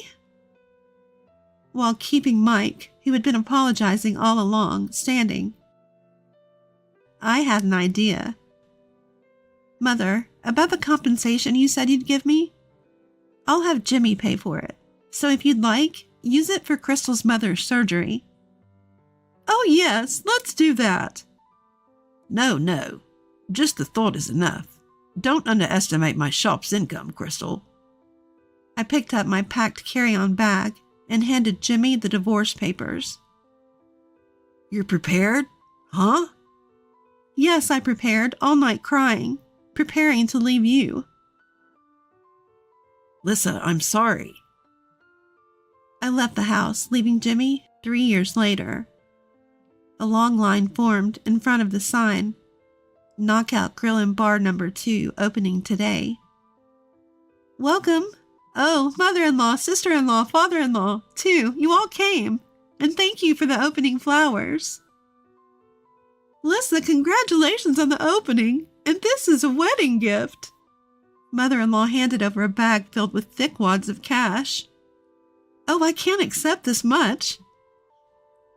Why not? Just take it. Thank you. Mitch, come over here. Thank you for your kindness and for giving us a good deal on the rent for this place. Mitch's barbecue ribs are exceptional. It's a small thing compared to that. I thought that after the divorce, I wouldn't see mother-in-law and the others again, and felt lonely. but mother-in-law and the others still called me and invited me to the spa. The only thing that's changed is what's written on paper, they said, so I remained a spa buddy with mother-in-law and sister-in-law just like before. After learning about Mike's shop through Crystal's situation, and since father-in-law loved barbecue ribs, we became captivated by their deliciousness. When Mitch, who was training at Mike's shop, confessed to me, I initially refused since he was 7 years younger. But surprisingly, father-in-law approved. Lissa, I was wrong. I'm sorry. Your calm and generous handling of Jimmy's affair was impressive. That's when you see the difference in people. There's nothing better than an older wife. I do wish you'd reconcile with Jimmy, but thinking of your happiness, isn't being with Mitch the best thing for you? And now, Mitch and I are married. And Mitch, who rented land from father-in-law, decided to open a shop there under a franchise agreement with Mike's shop. By the way, I don't know if Jimmy's affair was discovered by his company, but he was transferred to the Dallas branch and hasn't been able to return. Speaking of which, it's good that Mike's mother is doing well. How's Crystal? Mike is helping out today as well. She's transferred to Seoul, heartbroken. It's her own fault. Ha ha ha ha ha. Crystal, who broke up with Jimmy, confessed to Mitch, but was rejected, saying, I have someone I like. Mitch asked me out right after that. Yes, it's really delicious. It's getting great reviews on social media, too. Thank you. It's all thanks to you. The time when Jimmy was cheating in the bathroom now seems like the lowest point in my life. Step by step, I built bonds with various people, and now I'm here. From now on, Mitch and I want to live happily by continuing to make delicious barbecue ribs, putting our hearts into each dish. On the day of our honeymoon departure, he presented divorce papers before me. I'm taking my whole family with me. If you don't like it, we'll get divorced. Fine, but I'm still single, you know. Huh? I screamed in my mind as he stood there dumbfounded. Take that. My name is Emma, 35 years old, and I work at a real estate company. I enjoy my work and find it fulfilling, and I have been fortunate to have supportive seniors and juniors. On the other hand, my personal life lacks any particular hobbies, and I have never had a boyfriend. I secretly felt anxious. My friends were getting married one after another, reaching their peak at 30. There are only a few of us who are still single. My juniors also left the company one after another, and each time it felt like a stab in the chest. That's when I met Brian through a friend's introduction. He was 2 years younger and had a smile that tickled my maternal instincts. He spoke few words and always listened to my opinion when making decisions. He always prioritized my thoughts. Never having any experience with men before, I quickly fell for Brian's personality. Our relationship developed smoothly. When I mentioned marriage, he responded, "Then let's get married." When it comes to marriage, a dozen of decisions must be made. Wedding ceremony, honeymoon, and a new home to live in together. It's a once-in-a-lifetime major event, so I wanted to make decisions together. But no matter what we decided, he would always listen to my opinion. He wouldn't express his own opinion, just agreeing with me. Brian's personality felt a bit unreliable, and I started to feel dissatisfied with him. There is another thing that troubles me. It's my relationship with my mother-in-law. My mother-in-law's personality was completely different from Brian's easygoing nature. She doesn't listen to my opinions and immediately imposes her own ideas. Emma, when you get married, of course you'll quit your job and focus on taking care of the house, right? At your age, if you don't hurry, you won't be able to have children. Brian is working hard, so as a woman, you should focus on the family. It's the wife's duty to support her husband. When I went to greet her, these were the first words she directed at me. The husband works outside, and the wife takes care of the home. She still holds on to such old-fashioned ideas. The truth is, I earn more money than Brian. He doesn't seem to think much about it and has even told his parents about it, but his mother doesn't seem to like it. A woman who earns more than a man doesn't have any charm. Maybe you can't do any household chores, can you? A wife should be able to cook, do laundry, clean, and take care of her husband's health. Can you do that? My mother-in-law said, looking down on me.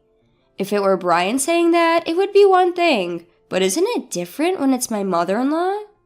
It's not something to brag about, but I can manage all household chores since I've been living alone for a long time. And I have no intention of quitting my job after marriage, and I want to prioritize myself as much as Brian. That's what I thought.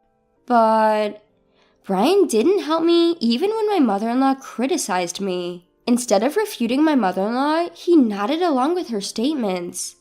Because of that, I felt a bit uneasy about Brian. Can I really rely on someone like this for the rest of my life? Well, Brian is younger than me after all. Maybe he'll become more reliable in the future. If this marriage falls through, I might never get married in my life. Anxiety and desires clashed in my mind, swirling around in endless conflict. However, time doesn't wait, even if I'm troubled. There are so many things I need to decide for the wedding, the destination for the honeymoon, applying for time off from work, and so on. The to-do list keeps piling up. With a sense of unease, I spent busy days preparing for both work and marriage. One day, I consulted Brian. I think, considering our work, we can only take a long vacation at this time, so is it okay to have the honeymoon during this period? Yeah, I think it's fine. Both Brian and I have similar quiet periods at work. If we want to take a long vacation, this is the only timing we have. The problem is the wedding. The venue I've always dreamed of is so popular that it's booked for over a year in advance. In that case, what about going on the honeymoon before the wedding? I looked it up and it seems some people do that. If we have the wedding first, it will be another 2 years before we can go on the trip. If you are okay with that, Emma, then I'm fine with it too. I thought Brian wouldn't object, but to agree so readily. At this rate, it seems like all my opinions will be accepted for the honeymoon destination, the menu for the wedding, and the decoration of the venue. I do have a desire for Brian to express his own opinions a little, but it's better than being opposed. So, whenever I found a moment, I continued to progress with the preparations for the honeymoon and the wedding. In the end, we decided to go to Europe for the honeymoon.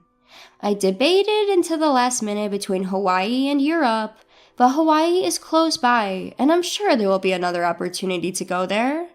So I chose to take a trip around Italy and France, experiencing the picturesque streets and delicious cuisine. I also wanted to explore the stylish accessories and maybe buy some commemorative tableware since it's the start of a new life. After considering various schedules and destinations, I completed the application about a month before the tour. By that time, I was completely excited. After all, it's my first overseas trip. It's impossible not to feel thrilled. My mind became filled with everything related to Europe, from buying the necessary items for the trip to planning our activities at the destination. Because of that, any dissatisfaction I had with Brian had completely disappeared. As the honeymoon approached 1 week away, Brian suddenly brought up a conversation. Emma, I have a favor to ask. A favor? That's unusual. I wonder what it could be. It's rare for Brian to ask me for something. Could it be about the trip? Did he find a place he wants to visit? What is it? What's wrong? I asked, filled with anticipation, and he innocently made the request. I want to go to Champs-Élysées when we're in Paris. Mom really wants to go there. What? My mother-in-law? Wait a minute, what do you mean? I couldn't catch up with this sudden situation, but Brian replied as if it were obvious. Huh? Since everyone is going, we'll all be together even during the trip, right? What do you mean by everyone? It's a honeymoon, so it's obvious that it's just me and you, the two of us going. But my mom thinks it's normal for the whole family to go. First of all, I only made reservations for 2 people, you and me, Brian. The tour deadline was 7 days ago, so today is the last day to register. Regardless of whether we go together or not, I only booked for 2 people, so there's no way we can go. If you ask the travel agency, they can figure something out. As I was dumbfounded by his statement, the intercom in the house rang. On the intercom screen, I saw the figure of my in-laws. Without caring about my surprise, my in-laws entered the house carrying a large number of bags. Ignoring my objections, my mother-in-law's eyes sparkled as she announced, "I thought I'd leave the luggage here since we are leaving soon. I'm so excited." Then Brian said, "Just leave the luggage here," and started leading my in-laws into the room without my consent. "Wait a minute!" I tried to stop him in a hurry, but my mother-in-law stared at me sharply. "Oh, what is it, Emma? I hope you're not suddenly saying, I don't want to go together now." I didn't agree to go together in the first place," I immediately retorted, but my mother-in-law paid no attention, saying, "You heard it just now, didn't you? But Brian always thought we would go together with you, right?" In response to my mother-in-law's flattering question, Brian replied with a simple, "Yeah." Taking advantage of his affirmation, my mother-in-law began to deny me. "It's normal for the husband's parents to go on the honeymoon. Don't you have such common sense? I hope you won't have any unpleasant experiences during the trip being with you. Since it's a special honeymoon, we want to make good memories, right? I'll make sure to drill common sense into you during this week before we go on the trip." It's supposed to be a special honeymoon? Drilling common sense into me? It felt like everything was being ruined. I clearly felt my blood boiling. "Mother-in-law, this is a honeymoon, you know? Normally, it's supposed to be just the husband and wife going, right?" I desperately held my ground. If I continued to listen to my mother-in-law's side, it would affect the future. I wanted to avoid that at all costs. However, my mother-in-law stubbornly refused to compromise. Not only that, she started to deny me. "The husband's parents are supposed to go on the honeymoon together. It's just common sense. I can't believe you dislike being with us. I thought we would become a family, but our common sense is different. You don't like me and nothing seems to match. How sad." As if she had been hurt herself, my mother-in-law lowered her eyebrows in an artificial manner. The end of her words, "how sad," contained an underlying smirk. I was convinced that she was deliberately trying to trap me.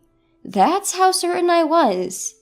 Even Brian, without questioning, began to blame me based on my mother-in-law's words. "Emma, what the hell? They're my parents. It's okay to go on a honeymoon together, isn't it?" "It's impossible. We've already made the reservations for 2 people. Besides, I've never heard of families accompanying a honeymoon trip," I declared, and Brian shouted angrily, as if picking a fight.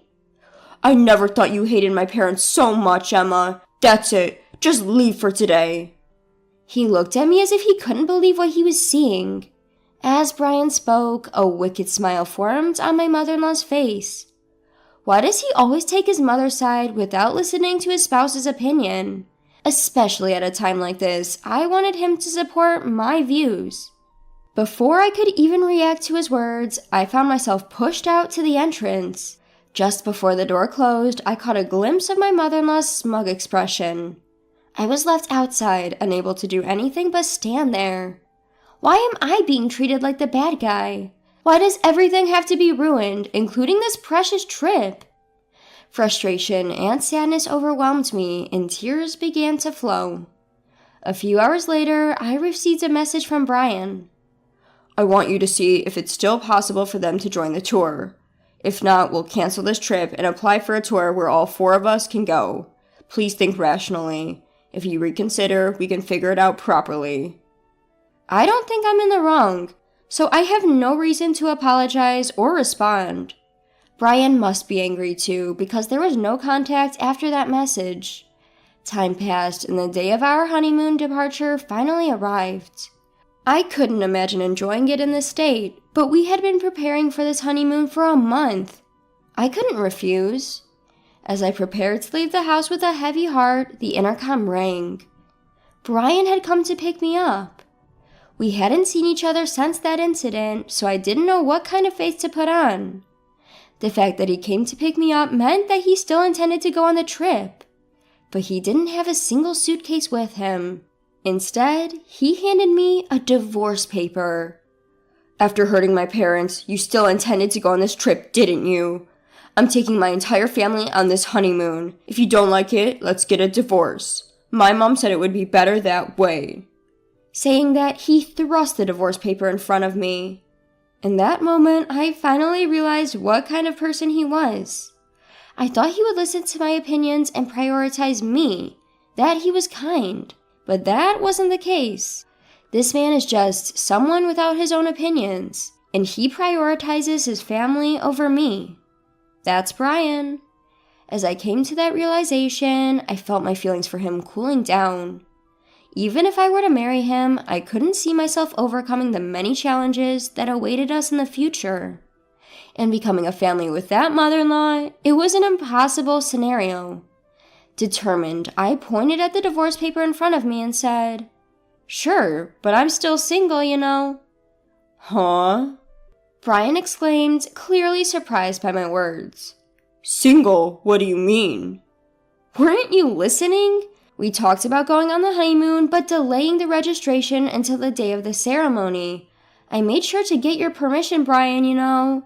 You didn't forget, did you? The marriage certificate is still in the drawer, and you even said, 'If you are fine with it, Emma, then I'm fine too.'" "That's right. Divorce or not, we're not even married yet. There's no problem with going on the honeymoon with my maiden name." Perhaps you remembered my words as Brian's expression suddenly changed. But immediately, he turned red and raised his voice in frustration. "Are you out of your mind? To give up on marriage just because of a honeymoon? Get a grip." I responded, matching Brian's intensity with my own strong voice. "This is the result of me being rational. I've been so desperate to get married that I couldn't see reality clearly. I don't think I can be happy marrying someone who doesn't listen to the opinions of their future spouse and doesn't support them. I'd rather stay single for life. Thanks for making me think that way." Haste makes waste. I keenly felt that this saying was true. "Hey, Emma, let's calm down and start over from scratch, okay?" He looked like he was about to cry. His pleading voice trembled. But I won't be fooled anymore. I will break free from this guy. Without realizing it, I found myself shouting loudly at Brian. "If you're so desperate for a family trip, why don't you go with your family of 3? But in return, you'll have to plan everything, from the tour reservations to the itinerary, all by yourself. After always relying on others, it's about time you experience the difficulty yourself. If you think you can handle it, go ahead, you indecisive man." I pulled out the marriage certificate from the drawer and tore it to shreds in front of Brian. In response to this sudden turn of events, his mouth was left hanging open. Overwhelmed by my determination, Brian was completely taken aback. "Well, do you understand how serious I am now? I refuse to have a future that's pitch black. It's over between you and me. Why don't you hurry back to your beloved mommy and cry to her, you mama's boy." Leaving a dumbfounded Brian behind, I slammed the front door shut. Given his state, he might actually go cry to his mother. I could easily imagine him doing that. Afterward, I contacted the tour company to cancel our reservations. Since it was a same-day cancellation, we were charged 100% of the cancellation fee. I billed Brian for the entire fee since he was the one who ruined our honeymoon. It was the natural outcome. Later, Brian blamed me for the failed marriage and spread rumors about it to those around us. However, it seemed that no one sympathized with him among our relatives and coworkers. Instead, he started to be seen as an unconventional mama's boy due to his past actions and was disliked by many. When I told my parents about the divorce, they were initially surprised, but quickly accepted it. Marriage isn't the only source of happiness. As long as you're happy, Emma, that's what matters. I couldn't be more grateful for my mother's words. As a side note, since then, my hobby has become traveling. I felt it would be a waste to let long vacations go to waste, so I embarked on my first solo trip. Going overseas was a bit difficult, but I enjoyed a relaxing time in historic cities I had always wanted to visit. Wow, being alone is actually quite enjoyable. Thanks to that historical adventure trip, I've started to fully enjoy solo traveling whenever I have time off. On my next break, I'm planning to embark on my next overseas trip. I've begun a life where I won't let myself be controlled by marriage alone.